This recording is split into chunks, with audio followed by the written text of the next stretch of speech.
Good evening, everybody, and welcome to another episode of the Anzisha Prize It Starts With You campaign.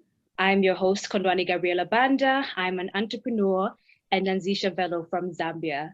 So today I'll be joined by an amazing entrepreneur from Uganda. Her name is Vanessa Ishimwe, and she is here with us to join us.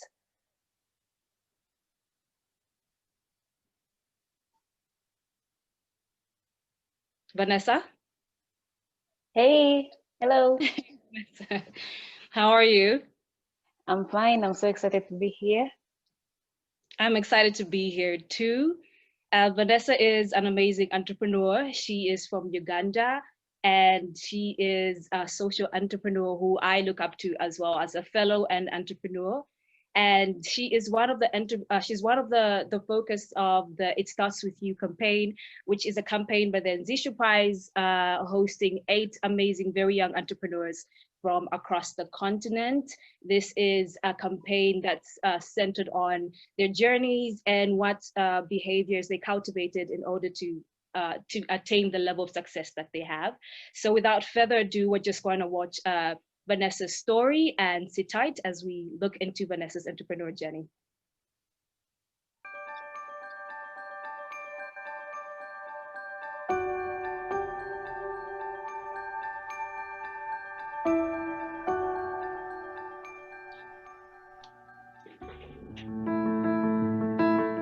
Yenye ilituleta hapa ni insecurity kwenye tulikuwa naishi kila siku, mauaji. Lakini maisha ile nilikuwa nayo kule na huku inapishana. Juu ya huku tuko na gonjwa saa zote, kisha na chakula ni moya, hakuna tuko na wabadilisha chakula. Maragi everyday.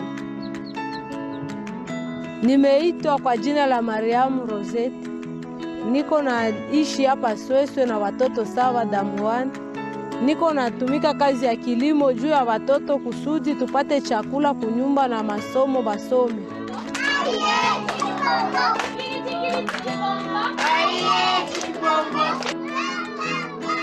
Niko na furaha kwa juu watoto wangu wiko nasoma hapa mu Uganda na wanapata edukasyon ya mzuri.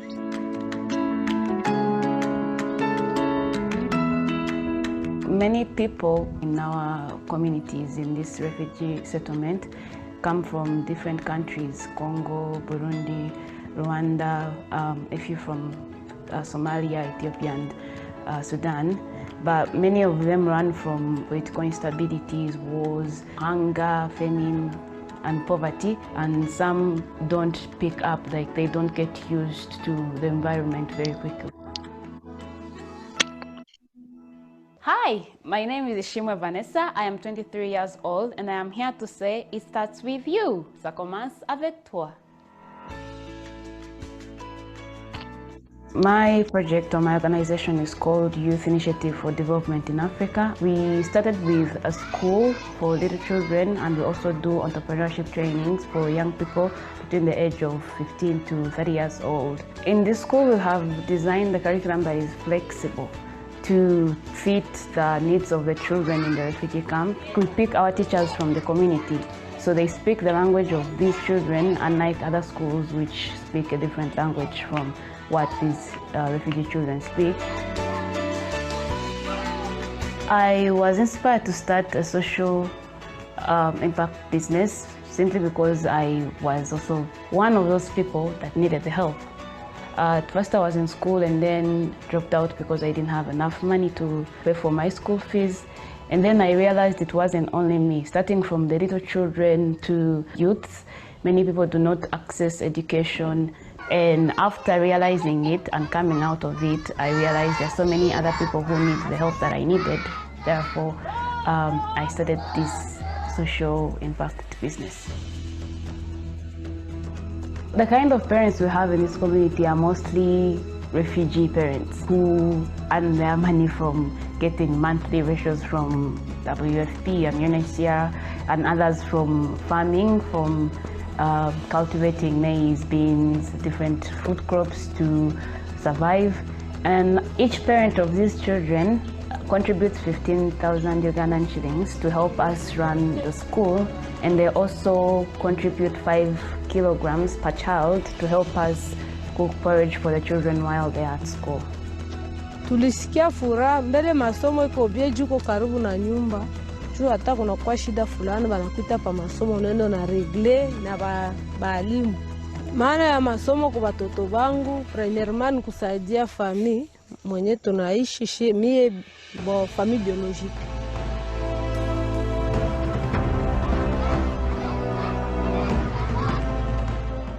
Looking backwards, Youth Initiative for Development in Africa has come from a very, very far place. We started with 53 children studying under a tree, and then to a church, and then to a community shed, and now to a classroom. And from 53 children, we are now at 450 children, and we believe that we are going to educate as many children as we can in this community of Chakatu Refugee Settlement. We would like to have as many as 1,000, 1,500 or 2,000 from nursery to primary 7, and who knows, maybe in the future secondary as well. We engage our community, the parents, to come and help us when we have cleaning days, construction in the gardens. We also have entrepreneurship trainings. This training aims at giving young people the skills to get their ideas into business projects. And we also help people, young people with businesses, to help them scale their businesses, to help them define them in a proper way so that they can source funding and grants in the future. I have seen one particular individual grow. I have followed him up myself. He comes to me and even asks me for advice most of the time. He's very talented at doing what he does. He makes arts and crafts, but he didn't know how to sell them. He would just make them, keep them at home. And he has learned that whatever he makes, he has to sell it. Niko mambo wa IDA na pisikia wakati IDA ilipata hiyo opportunity kukuwa patana na Idea for Africa, na mimi nilipata kwa hiyo information kule, na nilikuwa sijaanza kwa sababu nilikuwa najua vitu, lakini sikukuwa siyakuwa na ujuzi wa kukua kwa kujua gisi napasha anza hiyo vitu ambayo kuitia kwenye action. Singisoma kule na IDA, sometimes ningelikuwa niko tu just na mimi kala sable benzetu ba jene bila kutumikisha talanta zao. Hiyo mafunzo ambayo tuliweza kupata pamoja na wenzangu ili tusaidie na katupatia akili ya kujua business gani ambayo tunaweza tukalete na tunaweza tukailetewa nani na mahali gani ambapo tunaweza tukafanyizie business. Sasa ndio tukaona kwamba IDA ilitusaidia sababu ilituletea idea for Africa kusudi itusaidie kurahisisha gesi ya kufanya business yetu.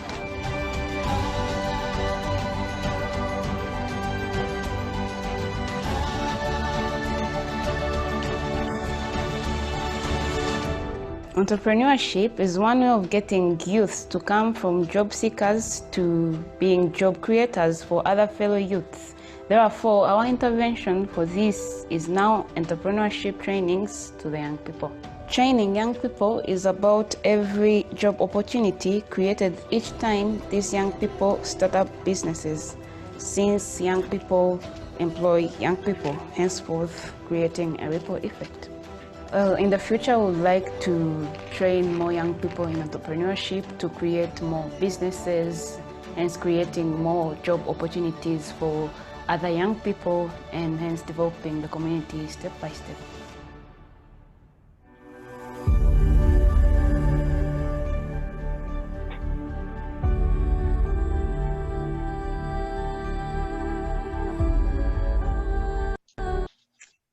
Hello, and that was an amazing video and amazing story of Vanessa Ishimwe. For those who just joined us, welcome to yet another episode of the Anzisha It Starts With You campaign, a campaign looking at 8 amazing, very young entrepreneurs from across the continent and how their behavior, what behaviors they had to cultivate in order for them to attain the level of success. Today, we're looking at Vanessa Ishimwe, a young leader and amazing social entrepreneur, and the founder of YIDA, an organization that cultivates it helps empower young people through education and entrepreneurship. And Vanessa, please join the conversation again. I'm sure a lot of people are eager to hear from you. And if you have any questions at all during the conversation and interview, please do use the Q&A functions to type in your questions, and I will ask them later on during the interview. Thank you very much once again for having me here. I'm so excited to take on this conversation. Thank you. Yes, Vanessa, I think what you're doing is amazing. Going from starting a school from underneath a tree to having over 450 students under your school is just fantastic, and it's phenomenal. Thank you very much. So how would you define social entrepreneurship, and how is it different from regular entrepreneurship?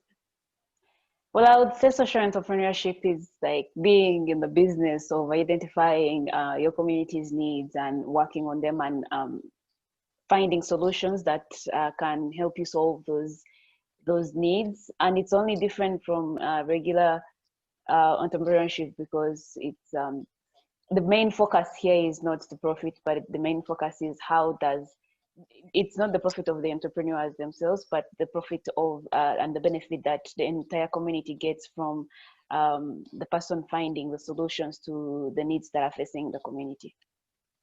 Right, right. And how did you discover that entrepreneurship was the thing that was going to help you achieve everything that you wanted to achieve for your community?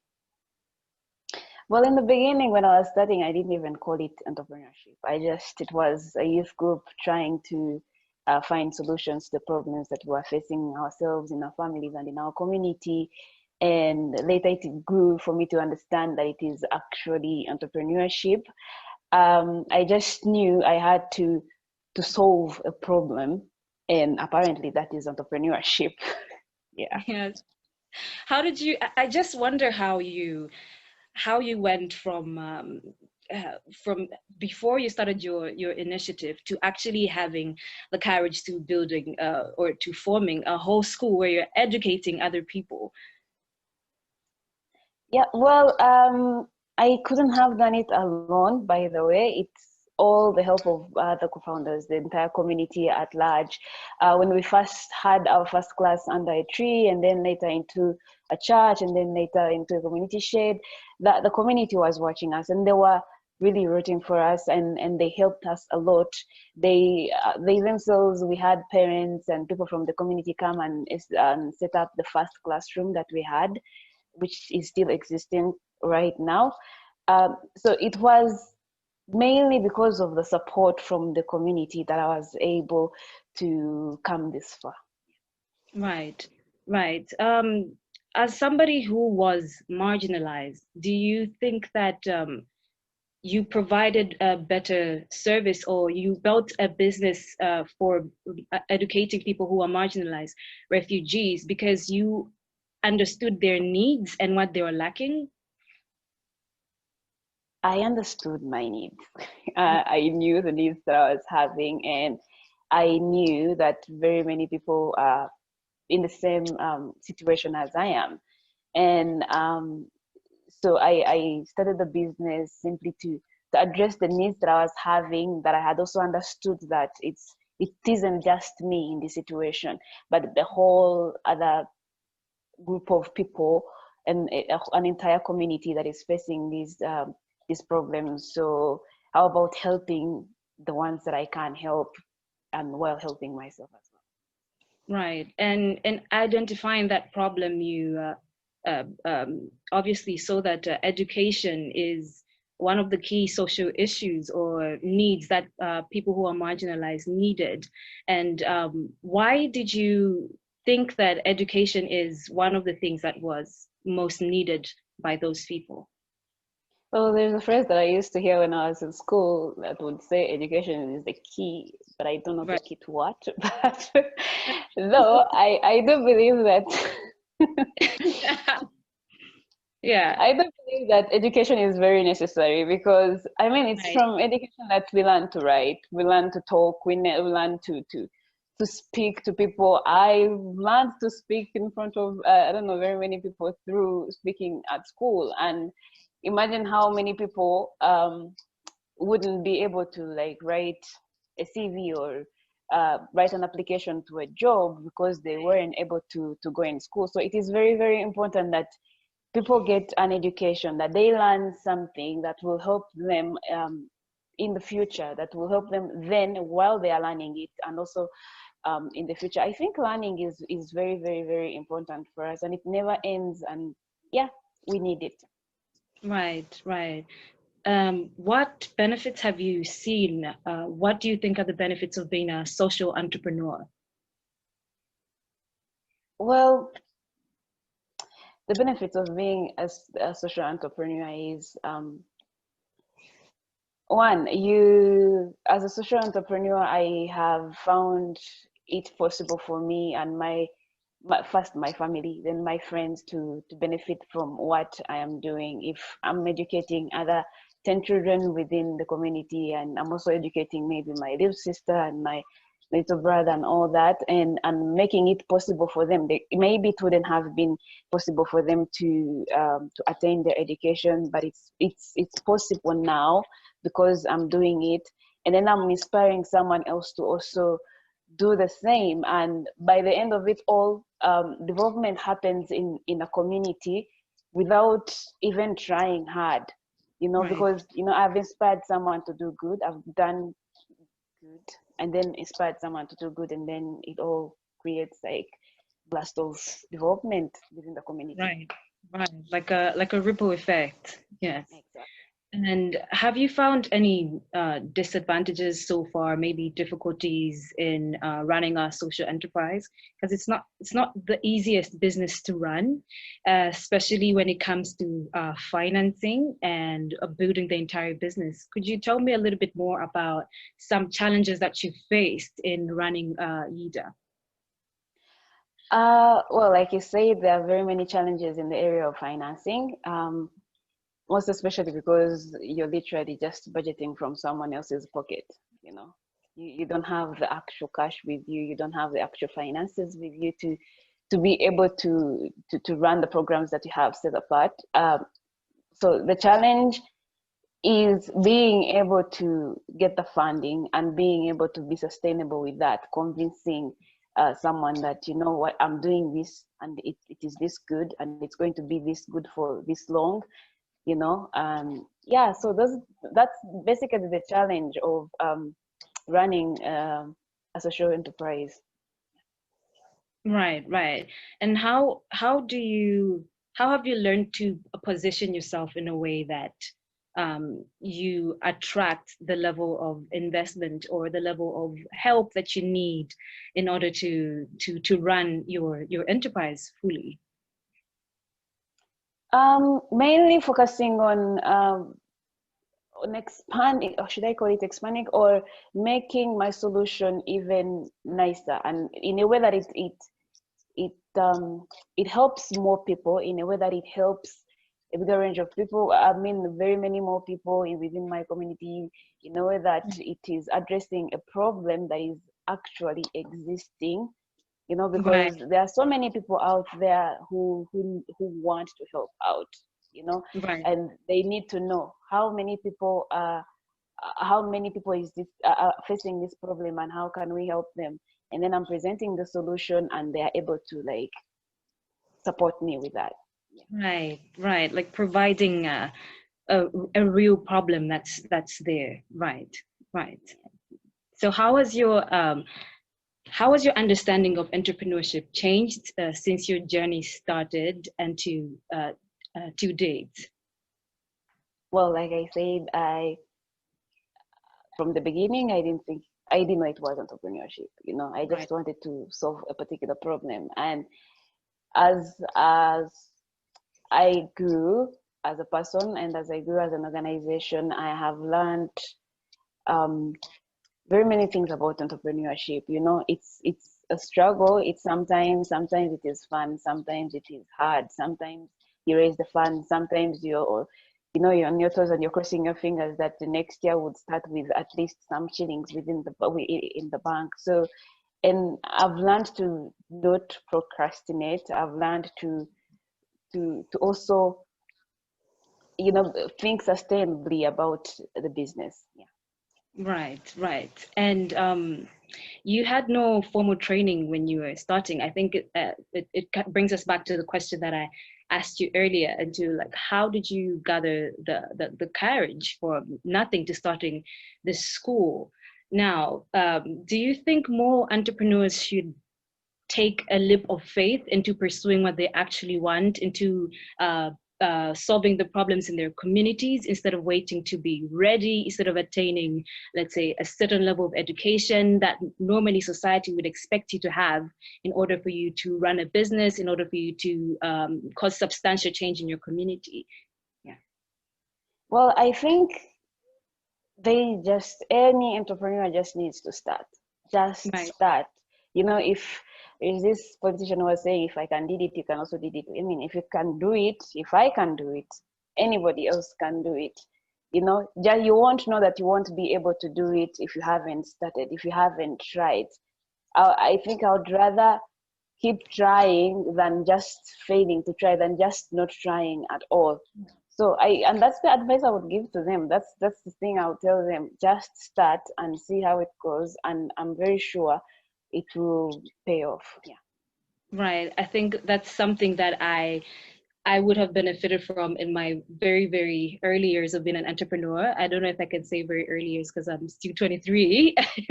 Yeah, it's just gathering the courage to actually pursue what you want to do and not waiting until you are fully ready, because you will never ever be ready, and there will never ever be a time that's perfect for you to start. Right. So what did you notice in the schooling system that you wanted to change in NIDA? What is different about your curricula? What about it is more beneficial to your students?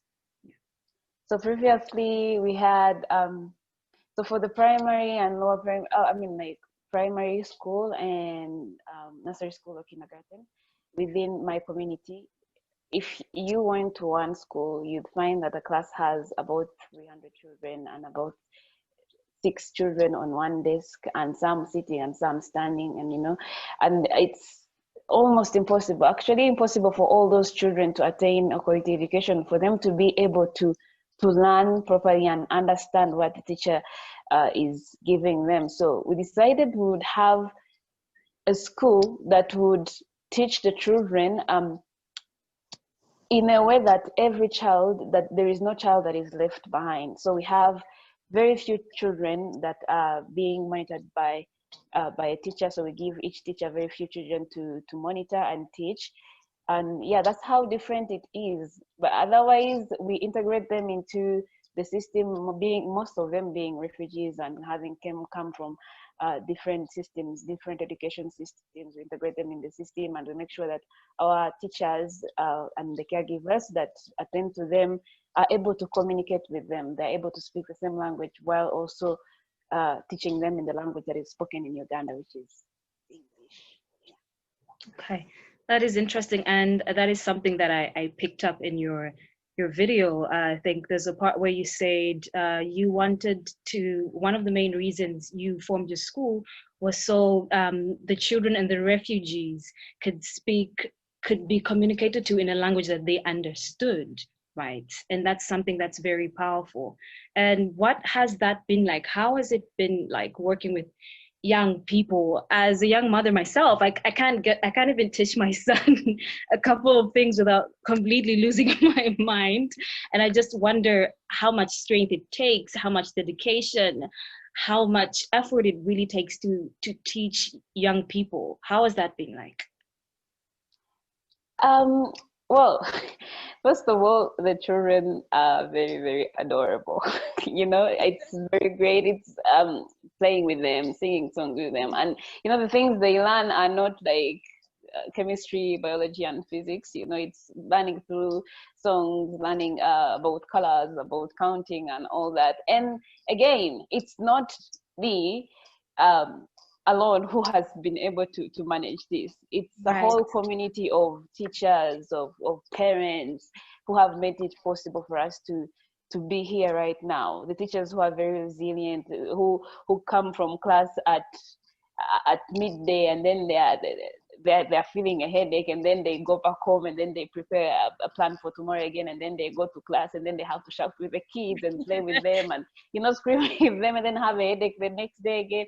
Yeah. It's that resilience and the power from the teachers, the parents, that has helped us go through all this, and we're still going. Right, and that's really powerful. How do you build a team that's that dedicated? I think one of the struggles that I have had as an entrepreneur is finding people who have passion about what you're doing the way you do, the same way that you do. How do you go about, how do you formulate, how do you mold your team into being that dedicated to the mission? So what I think has helped us is that our team, or most of our teachers and other members of staff, are from within the same community. So when they're dealing with these children, they know these children are their neighbors, or these parents are their neighbors and their friends, maybe sisters and brothers and all that. So they are committed. And also us listening to what their needs are and trying to solve their needs that they have with them making suggestions of what we should do, and us also advising here and there. And yeah, basically that's it. Okay, that's pretty interesting. That's pretty interesting. And you mentioned that you expanded from a nursery school to primary school. And how did that go? How did the expansion go? Well, it's still ongoing, because we started thinking about expanding to primary school when the parents were telling us that their children come from the nursery section, and then they go back to the schools where they are unable, they're going to back to not understanding what they're being taught in class. So how can we help them integrate come from the nursery section to the primary section? And then we had our first class that we tried out, and then we had our second, and then we are going to have our third. So what we did was we're taking it though to keep learning each year, have one class each year, and be able to learn from the process to see how best we can serve our community. Right. Okay, that's pretty interesting. And what has been the most challenging aspect about running a nonprofit? I think this takes us back a little bit, but I want you to tell me a little bit more about this, especially in relation to your expansion. Is it a little bit more difficult to expand or to scale a business when it's a nonprofit, as opposed to if it was a for-profit enterprise? Well, I would say I don't think I'm able to compare the two, but Right. I think expansion in any way is difficult. Right. You have to take chances. You have to just do it and see what happens. Maybe I would assume that for a profit making business, they would be having the money to be able to expand. But for a nonprofit, what if you don't have the money? Will you stay in the same place, or will you try maybe and see what happens? Will you keep on fundraising and while expanding in the process, fundraising while expanding? So Right. it hasn't. That's what has happened. We still haven't. I can't say that we have funding very ready for us to do all the things that we need to do, but we keep fundraising, and we are very grateful that we are able to convince some people, and some people are believing in what we are doing, and I think that is why we are here, and they keep supporting us. Right. Right. See, you have a very strong sense of social responsibility. You have a soft spot for people that are marginalized and refugees. And I just want to know what that has taught you about running a business. How have you managed to effectively run your business, or run your business better, as somebody with such a strong sense of social responsibility, especially in relation, having such a close relation to the cause of your business? Yes. Yeah, well, I do care about the community a lot, and I do care about what problems we are facing as a community, because if the community is facing a problem, I am a part of that community and also facing the same. So, and it has helped me to keep refining the solutions to the problems that we are facing. You know, the problem today might be looking a certain way, and then tomorrow it changes shape, and it keeps me, so having that strong sense of social responsibility keeps me updated and always looking at refining my idea, refining the solution to the problems that we are all facing as a community. Right. And what would you say that has taught you about yourself as a person and as an entrepreneur, working with these young people and dedicating yourself to this cause? Please say that again. What do you think that has taught you as an entrepreneur, working with these young people and dedicating your entire life to the cause? Well, what it has taught me is when you do something good, it always pays off. You know, it pays off in the faces of the children that smile every time they come and they're calling me madam, madam. Every time I pass by the street and everyone is calling me madam, madam, or by the parents that keep coming to us and telling us, you know what, you've done a great job with my children. Next time, maybe when I travel to Kenya or to the US, my child will be able to translate for me when I don't understand English. So it does pay off. I have learned that. And for anyone, they should just try doing it. It pays off. Right, right. And anybody has any questions, don't forget that you have the Q&A function, and you can just type in your question and leave it there, and I'll ask the questions at the end of the session. Yes. So Vanessa, we're just going to go back to your team. I would like to know how you vet your teachers. Like, what qualities do you look for before employing a teacher? So one, we're in the business of employing young people. Right. So they have to be young, and they have to be from the community that we are living within, because we have to make sure that they are speaking the languages that the children speak, and they're speaking also the second language, which is English. And they have to be teachable, of course, trainable, because when they come to start teaching with us, they go through a training that will help them also teach the children. Yeah, and they should have had an experience at least with children or teaching children. Yeah. Right, right. Why do you think it's important to involve people from the community in the business to really meet the social cause of your business? Well, I mean, we solving a problem that we all face, and I don't think it would be reasonable for us to like solve a problem get a solution and hand it over to someone. You know, it's more durable, and I think more sustainable when someone participates into solving a problem themselves. They have a feel. They also get a sense of social responsibility themselves as a community, and they are able to even take up the idea. You know, God forbid, may either not be there some next time. The community itself is able to, you know, keep doing that, the same things that we were doing as an organization.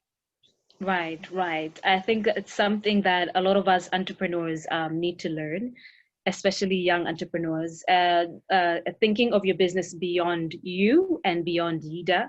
Because at the end of the day, when we are running our businesses, we need to know that if we're not there, or God forbid, if your business is not running anymore, is what you're trying to root for, is your cause still going to live on? And that can be done through your workers, through the people that work with you, through your team. So that's something that's very brilliant, and I think should be championed. And why you said you introduced entrepreneurship training into your curricula? Why do you think you did that? What did you think was important about adding entrepreneurial training to your curriculum? So the entrepreneurship training was inspired by our teachers. Like I said, we employ the youth, young people, to be our teachers and our members of staff. And in many cases, you know, we are employing them, and maybe they're earning some bit of money by the end of the month, and then they spend it, and then they come back, and then they earn another one, and then they spend it. and it's not sustainable, and it doesn't cultivate the spirit of self-reliance amongst the young people.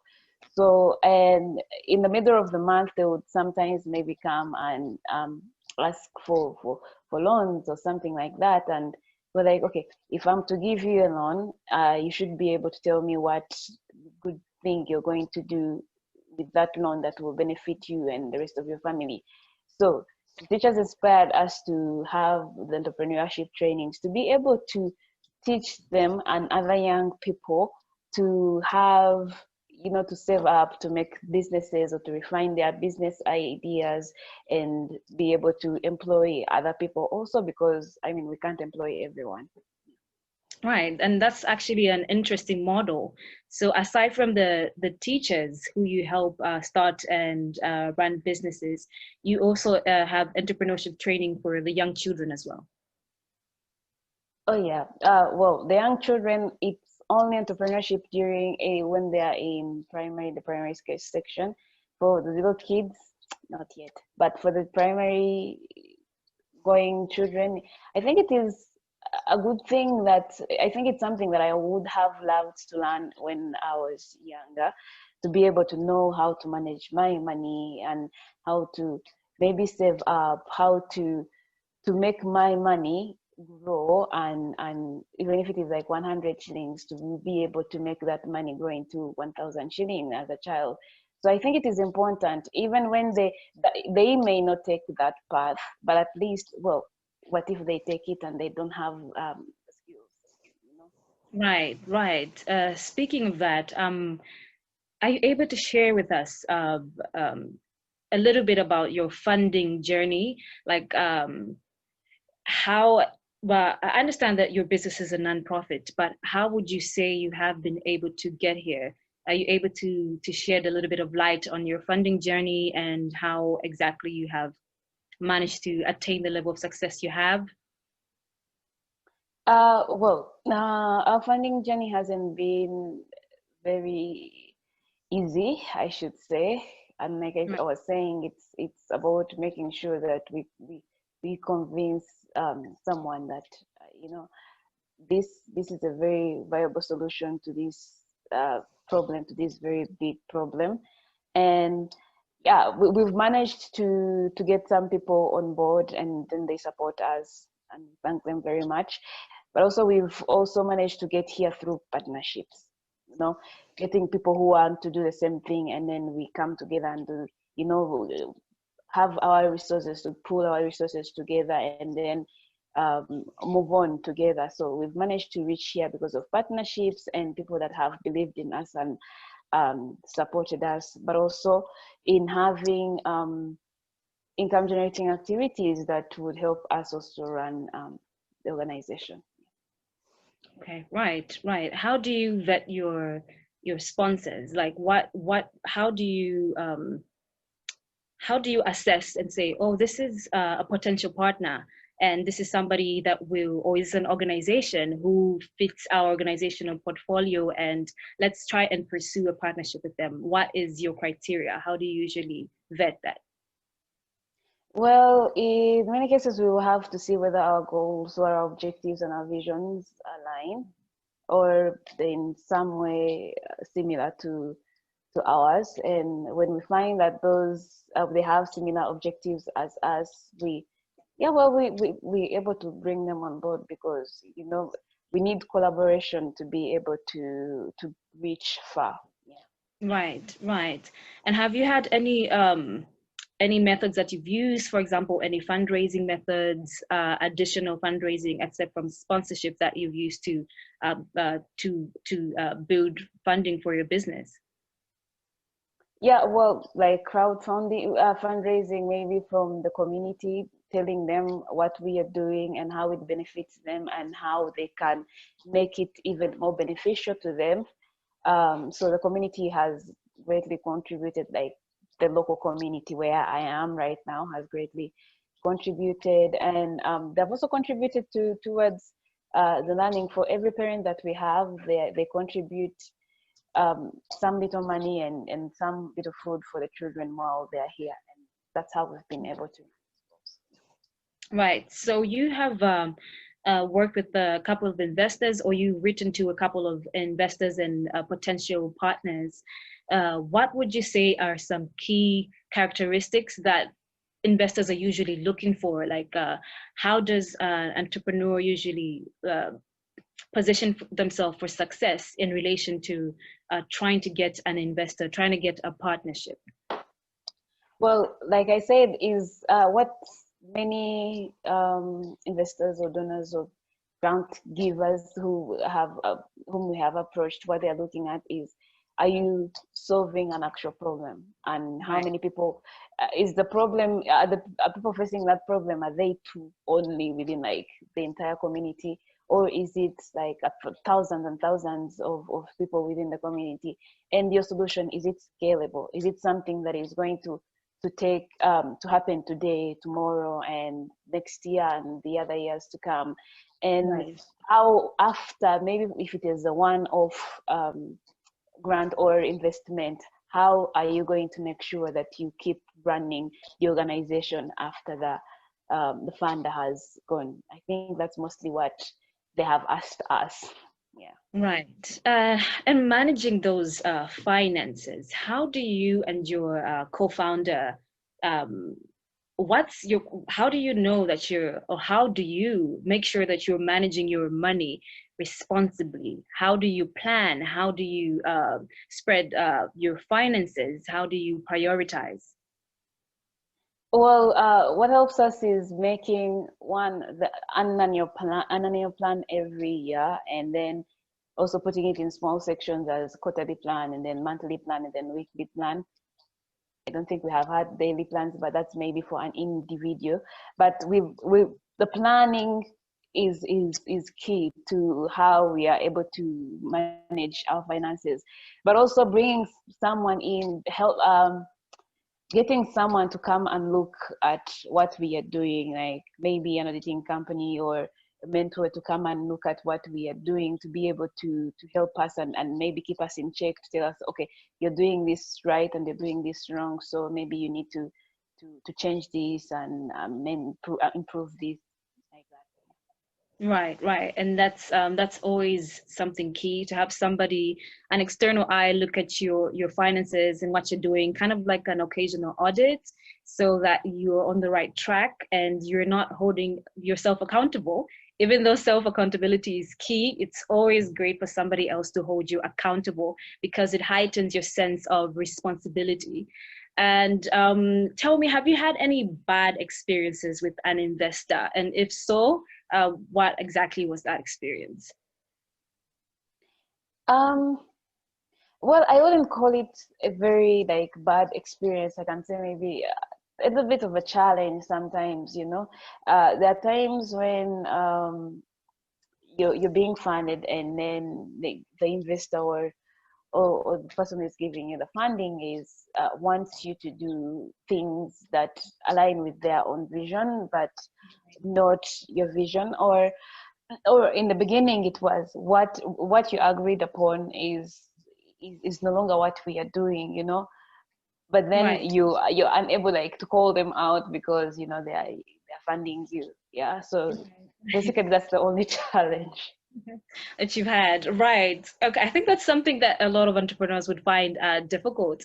And what advice, what do you think investors should do more of, especially investors working with very young entrepreneurs? For young entrepreneurs, I have found that very many investors have like a fear to invest in the young entrepreneurs, because they'll be like, okay, how scalable is this solution? How which skills do these people have? Which competency does this organization or does this business have, or does the team have to carry on this solution, or to carry on this business? You know, and they're unable to understand or to believe that they are going to get value for their money. So I think what I can say to investors is try us and see. Right, right. And what key three things about your journey would you like to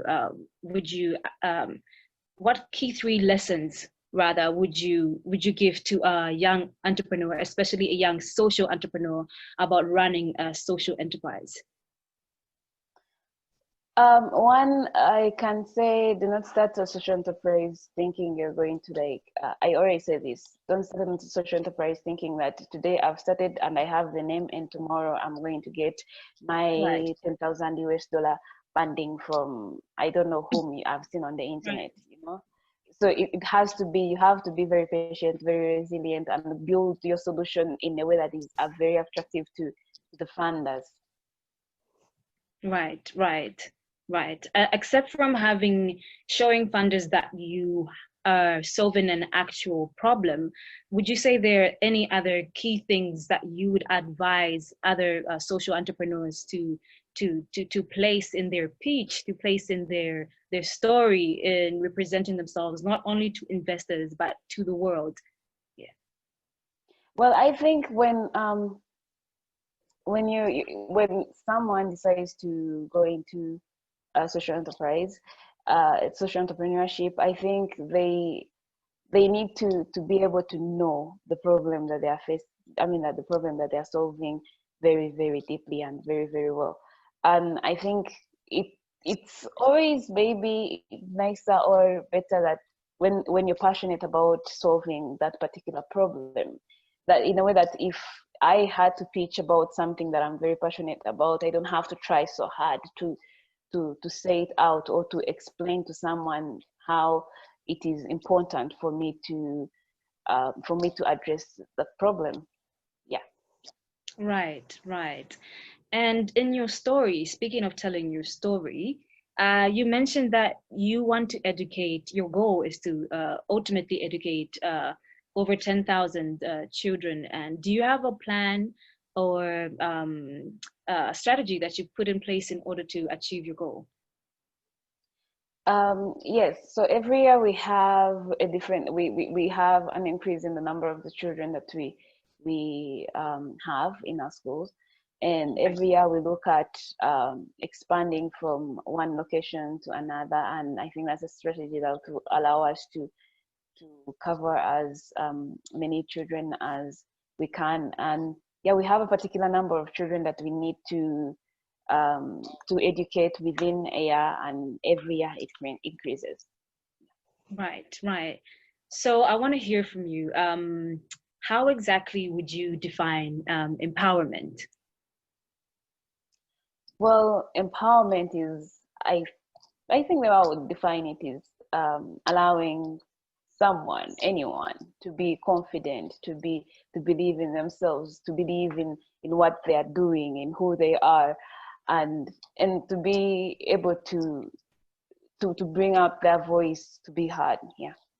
Right. And how would you finish the sentence? A social entrepreneur is a change maker. A change maker. Okay, that was flawless. A social entrepreneur is a change maker. You hear that, everybody? From today on, that's going to be my definition of a social entrepreneur.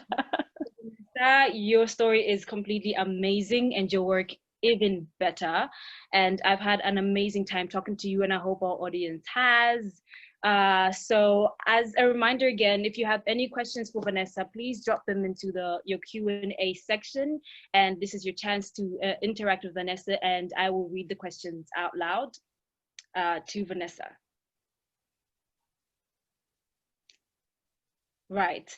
So I'm sorry, I'm using my phone, so I'm just gonna turn my phone a little bit here so I can read some of these comments. There aren't many questions here, Vanessa, but there are a couple of comments from people. And Tukoza says, Vanessa, thank you for sharing your journey. Financial team and management are critical to building a scalable model. What struggles and/or successes have you had with these functions? Say that again, please. Repeat it. Right. What struggles and success have you had? Okay, sorry, let me just read the whole entire thing. So she says, Vanessa, thank you for sharing your journey. Financial and team management are critical to building a scalable model. what struggles and or successes have you had with these functions? Well, with the team, first of all, the struggles we've had, like any other entrepreneur, like Gondrani, you were saying yourself, that it's hard to find the right team. But with time, when you, it was hard in the beginning for us to identify what it is that we need to put in place for us to be able to have a strong team that we shall work with, a team that is dedicated. But with time, we learned to listen to their needs as a team, and to share with them what we think can work, and also to listen from them mostly what they think can work, and also to listen to their ideas of what they think we need to put in place for us to achieve. I mean, sharing a vision with them, our vision with them, and then listening to their ideas of what they think can be done for us to reach our goals. Right, right. And here's another one. Says, Vanessa, I'm sure you've had many proud moments. Is there one that stands out, and why? Well, my one very proud moment is when I got the Social Impact Award from the Anzisha Prize in 2019. It sounds out because, I mean, like, I could have stood, I stood on that stage while getting my my trophy and my award, and I looked 2 years back, and I didn't think I would be in that position. I didn't imagine in by any means that I would be winning the Social Impact Award, but it all is thanks to the work that that we are doing as an organization, and also thanks to the community that is supporting us. Right, right. And Nolizwe asks here, what 3 key things have you implemented in pitching or telling the story of YIDA to get people to believe in the venture that resulted in you receiving funding? I have learned that people will always fund mostly why you're doing something, you know.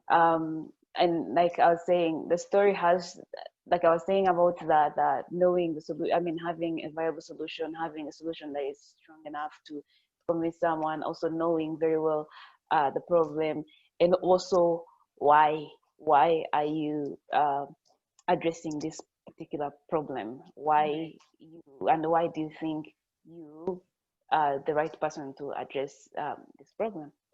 Right, right. And Festo here says, Vanessa, which advice can you give to girls and women to be more successful in business? One, be confident you can do it.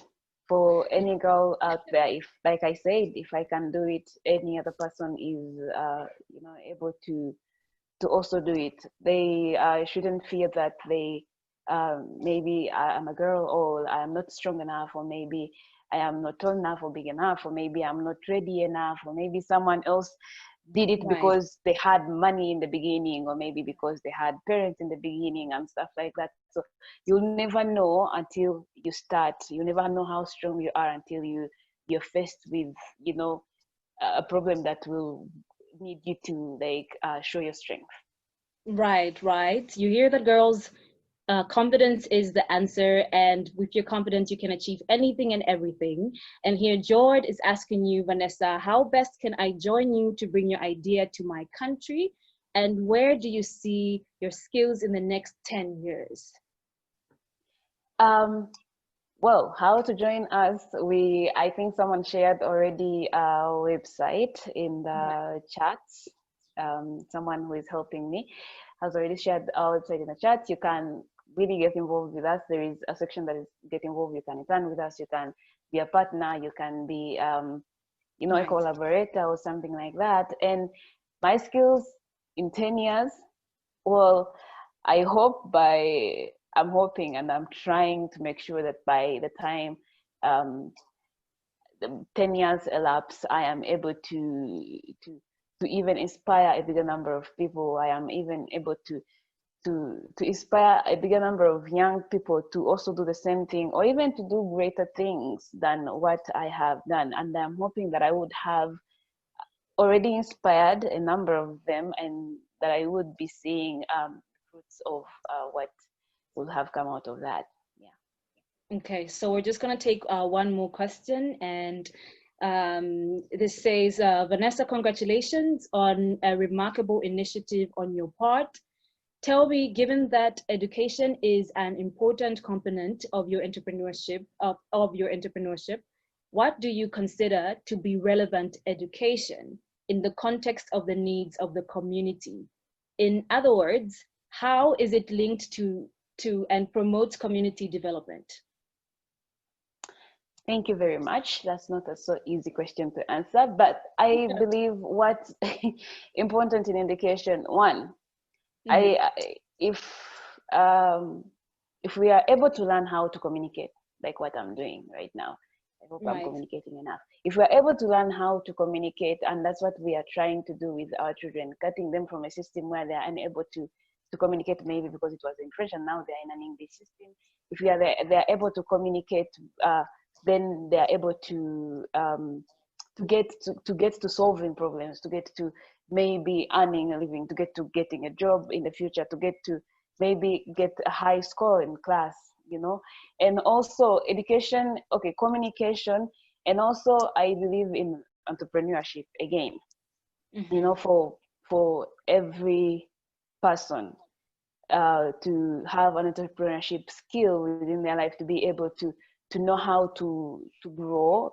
Entrepreneurship makes you grow as a person, and also makes you grow as an employee, as an employer, and as maybe a business person. And I think that will help us develop, because through entrepreneurship, people are able to start businesses and employ others, and others learn from those businesses and employ others, like, you know, the ripple effect that you are saying. Right, right. And the very last question, the journey to success is littered with failure or mistakes. Is there an example of failure or mistake that you look back on now and are grateful for, and why? The mistakes that I can say I look at that I've made in the past, I'll say they're still within finances. You know, there are times when we had money and then we just used it, and then by the end of the year we are unable to really like find out where did this money go. Okay, we know the activities we did, they are very visible, but can I account it? I mean, I account for it in terms of numbers. If someone came for a report, would I have a clear report? And I have learned from that, I think, the hard way, because in many cases when we are fundraising, or when we are writing a grant proposal, we need to have our funding, you know, I mean, our finances in check. We need to present a very clear financial statement, you know, and that has been a challenge, but which is being solved slowly. Yeah. Yes, and that's very relatable. That's something that I can relate to as an entrepreneur, and that's one of the things I love most about chatting with Vanessa, is I can have an honest conversation about my entrepreneurial journey, because sometimes as an entrepreneur you have these funds stocked aside and you didn't misuse them, but somehow you just like, where did all the money go? And you have to go back to your books and do your bookkeeping, and keep an eye on it and make sure it's always on the money. And Vanessa, I always enjoy learning from you and having an honest conversation with you, and it's been absolutely amazing. The work that you're doing with YIDA is phenomenal, and I hope you continue doing that work, and I can't wait to see what you will grow into in the next 5 to 10 years. So everybody, thank you so much for tuning into another episode of It Starts With You. We're just going to conclude the episode today. Don't forget to join our our next live, you'll be communicated to via email. And don't forget to share the stories of these amazing entrepreneurs. Share on your Instagram, on your Facebook. Let's spread the stories. Let's create the ripple effect, as Vanessa likes to create, and create more entrepreneurs through the stories. And thank you so much, everybody, and have a good evening. Thank you. Bye.